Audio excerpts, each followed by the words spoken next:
In today's story, we delve into a brutal clash between organised crime groups operating within the UK's underground cannabis trade.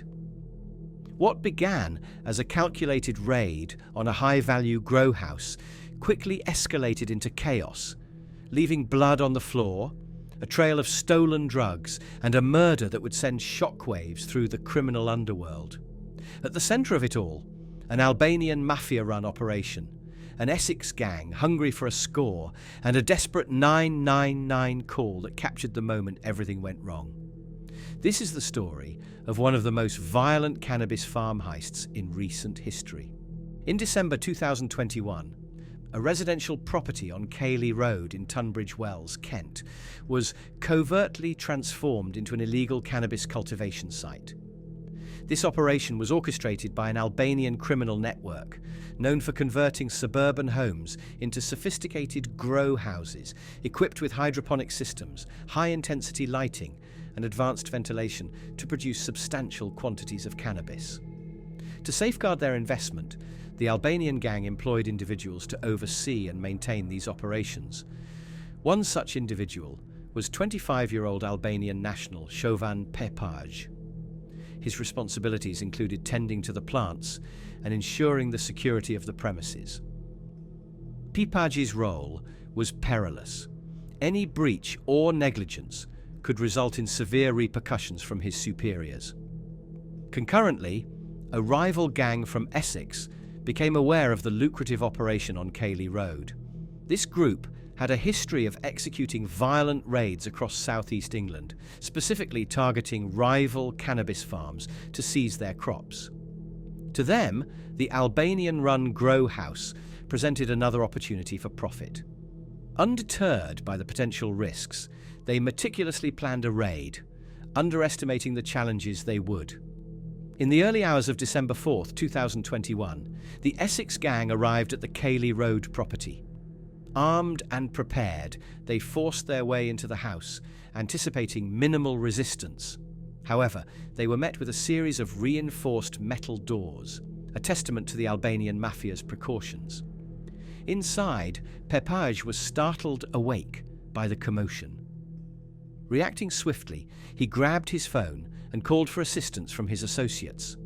The intruders, equipped with sledgehammers, breached the initial barriers and pursued Pepaj, who retreated upstairs, seeking refuge behind another metal gate. In his haste, he failed to lock it securely. A violent confrontation ensued on the upper floor.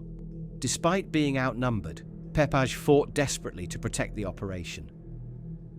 During the struggle, one of the assailants, 20-year-old Sharon Stewart, made an unexpected decision to use Pepaj's phone to dial 999, the UK's emergency services number. The motive behind this call remains unclear. Some speculate it was a panic-induced reaction, while others believe it was an attempt to fabricate a narrative of self-defense. Regardless, the call captured critical audio evidence of the altercation. Boom, boom, bow. Aye.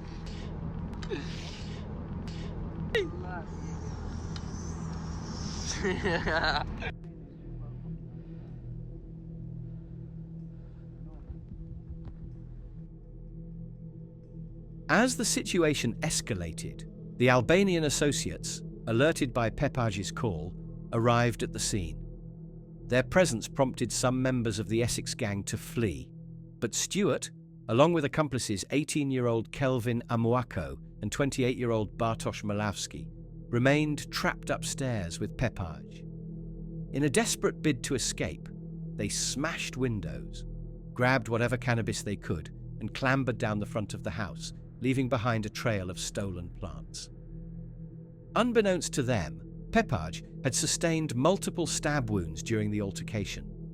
The property was left in disarray, with bloodstains and evidence of a fierce struggle, marking the violent clash between the rival factions. Within 24 hours, law enforcement agencies arrested 5 individuals connected to the incident.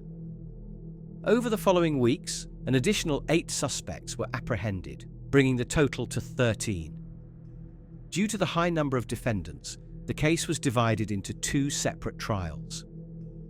In May 2023, Stewart Amoako and Malowski were each sentenced to life imprisonment for murder and conspiracy to commit robbery. Other members received varying sentences for manslaughter and conspiracy charges. This case underscores the violent turf wars prevalent within the UK's illicit cannabis industry and highlights the severe consequences of such criminal endeavours.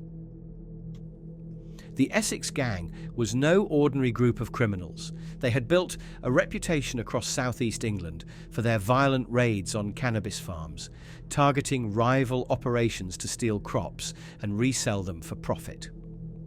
Unlike the Albanian Mafia, which operated sophisticated grow houses and controlled vast networks, the Essex crew relied on brute force.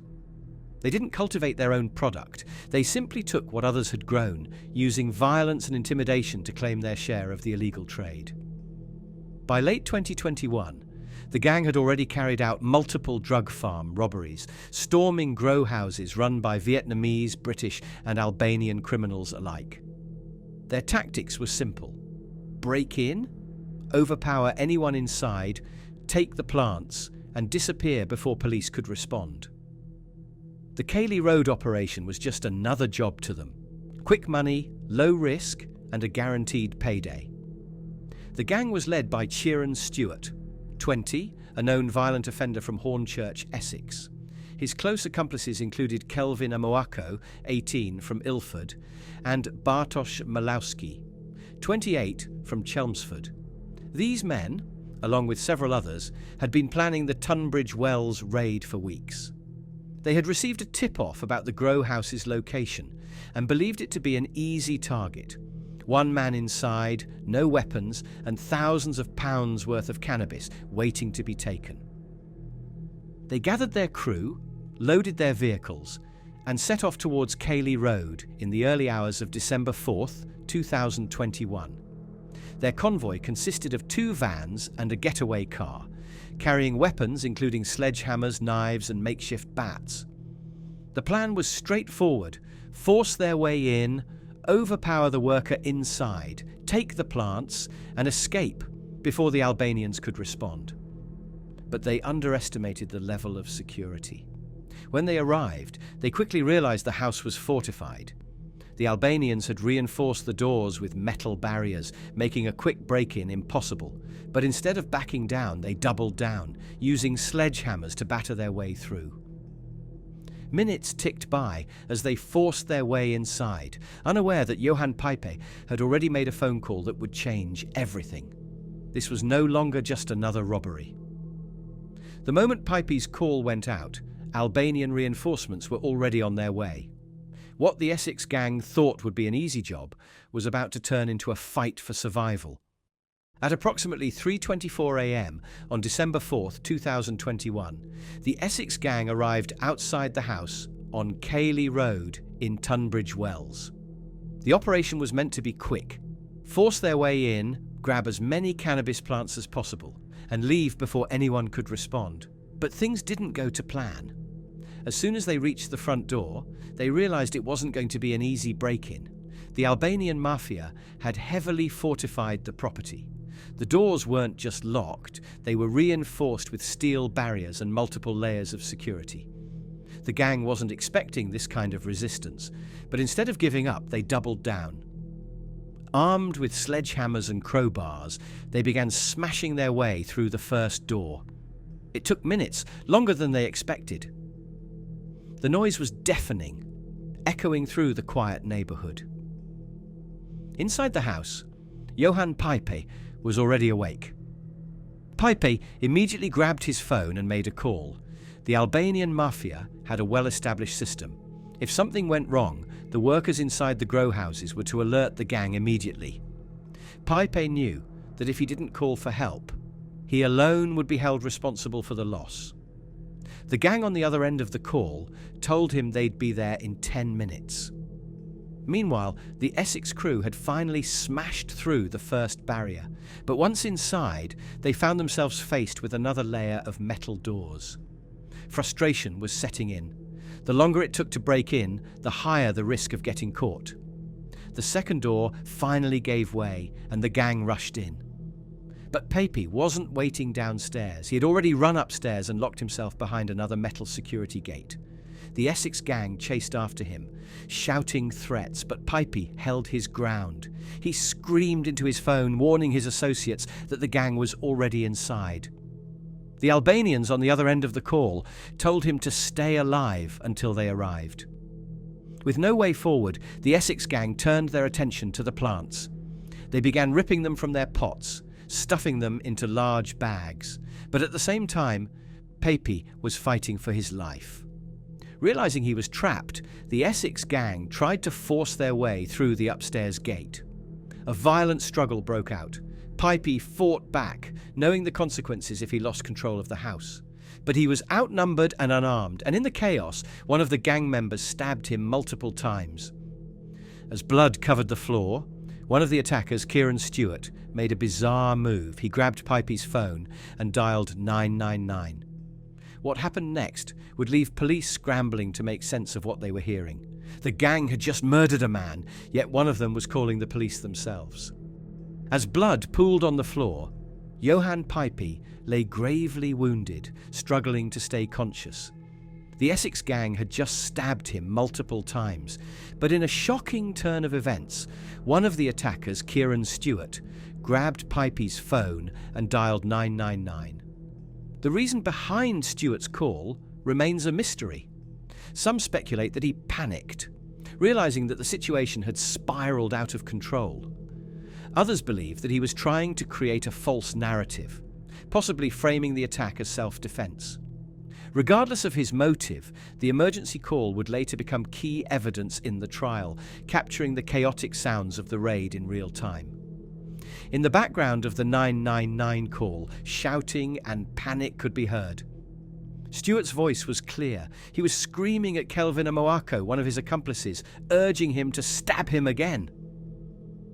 The call, which was automatically recorded by emergency services, would later provide damning proof of their intent and brutality. Meanwhile, outside the house, the Albanian gang had arrived. The moment they pulled up, the two vans used by the Essex gang sped off, their drivers realizing the situation had become too dangerous. But three members of the Essex crew, Stewart, Amoako, and Bartosz Malowski, were still inside, trapped upstairs behind the very same metal gate that had slowed them down earlier. Realizing they were about to be caught, they scrambled for a way out. With no time to waste, they smashed open an upstairs window, throwing bags of stolen cannabis down onto the pavement below. One by one, they climbed out, clambering down the side of the house, desperate to get away before the Albanians could get inside. As they hit the ground, they ran to their getaway car, leaving behind a trail of plants. Neighbors, woken by the noise, later reported seeing a car speeding away from the scene. Inside the house, Johan Papy was bleeding out. The Albanian reinforcements tried to force their way in, but the Essex gang had locked the security gate behind them, preventing them from reaching Papy in time. As the emergency call was still active, Kent police were already on their way, responding to reports of a violent break-in, gunshots, and multiple injuries. Within minutes, they arrived at Cayley Road, where they found a crime scene in chaos, blood on the floor, scattered cannabis plants, and a fire that had somehow broken out inside the house. But by then, it was already too late. Johan Papy had succumbed to his injuries, making the Essex gang's heist not just a robbery, but a murder. By the time Kent police arrived at the scene, the Essex gang had vanished, leaving behind a blood-soaked crime scene, stolen cannabis plants scattered on the street, and a dying man locked behind a reinforced metal gate. Fire crews had to cut through barriers just to reach Johan Papy, but by then he had already succumbed to his injuries. His cause of death was later confirmed as hemopericardium, internal bleeding caused by stab wounds to the heart. With the 999 call recording as evidence, police immediately launched a full-scale investigation into the brutal killing. Officers scoured CCTV footage, tracking the vehicles used in the escape. Witnesses, including neighbours who saw the gang's getaway, provided key details. Forensic teams recovered weapons, fingerprints and blood samples, linking suspects directly to the crime scene. Within 24 hours, the first arrests were made. Kent and Essex police worked together, using phone records and vehicle tracking data to hunt down the suspects. In total, 13 individuals were arrested and charged in connection to the murder and robbery. Due to the sheer number of defendants, the case was divided into two separate trials. At the Old Bailey and Luton Crown Court in May 2023, Ciaran Stewart, 20, was convicted of murder and conspiracy to commit robbery. He received a life sentence with a minimum of 26 years. His accomplices, Kelvin Amoako, 18, and Bartosz Malowski, 28, were also found guilty of murder and conspiracy to commit robbery, receiving minimum sentences of 22 years each. Several other gang members were convicted of manslaughter and conspiracy to commit robbery, with sentences ranging from 6 to 10 years. Some, like Charles Riley, 28, and Mamad Mia, 26, were identified as lookouts and drivers for the gang. Others, such as Nathan Rainford, 22, and Dante Simpson Palmer, 19, were involved in previous cannabis farm raids linked to the same group. Detective Superintendent Mark Weller, who led the investigation, later stated, "The callousness of these men is truly shocking. They carried out a brutal killing, then fled the scene, filming themselves, laughing and bragging about the drugs they had stolen. This case highlights the extreme violence associated with the illegal cannabis trade and organised crime in the UK. The case shed light on the ongoing turf wars between Albanian criminal networks and British drug gangs, exposing the brutality behind the UK's illegal cannabis market. While the killers were caught, authorities warned that such violent clashes were becoming increasingly common as rival groups continued to battle over multi-million-pound grow operations hidden in ordinary residential neighbourhoods. Despite the lengthy sentences handed down, police acknowledged that another case like this was only a matter of time. The Essex gang might be behind bars, but the Albanian Mafia's cannabis empire remains untouched, and new crews are always ready to take their place.